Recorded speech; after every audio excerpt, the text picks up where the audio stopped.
Japan, para siyang mga taniman. Ngayon, tag-init, kaya walang nakamit talaga na. Ang ganda kasi ng bulaklak na to. Ligaw na bulaklak lang daw ito dito sa Japan, sabi nila. Kaya ayan, sabi ko, titingnan ko nga kung anong-ano to. Pero parang nakakaano kasi na tingnan. Ang ganda niya. Tingnan niyo po, ang ganda. Ang lawak nito, parang halos lahat ganito yung bulaklak. Ganun yung buong na to ng taniman. Mainit kasi kaya hindi pa sila nagtatanim dahil ngayon dito sa Japan. So ayan, ito ligaw na bulaklak, ito muna ang nabuhay dito. Hindi naman nila tinatanggal pero ang gaganda kasi amazing talaga yung Madamoros. Sa tingnan niyo po, ang ganda ng ng bulaklak. Nakaka-amaze talagang panuuri. Parang butterfly ang design niya, pero hindi naman.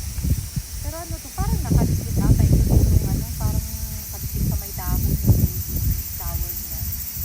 Ang ganda niya. Wala nito sa ibang, dito lang siya sa Japan ata. So ayan mga glamorosa, tingnan niyo. Ang ganda talaga ng bulaklak nito.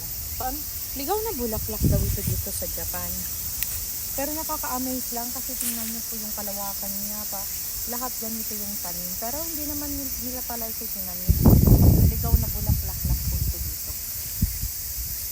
Kaya nakita niyo po yan. Dahil summer, so ayan ang nabuhay dito. Pinababayaan lang nila. Yung mga ganitong pananim dito.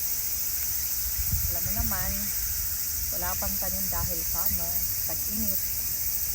Siyempre, by September siguro or October, magtatanim na sila dito. So, mawawala na itong mga bulaklak na ligaw. So, ayan po mga lalab, mga kaglamorosa. So, ayan. Tingnan niyo po ito. Ayan, thank you for watching.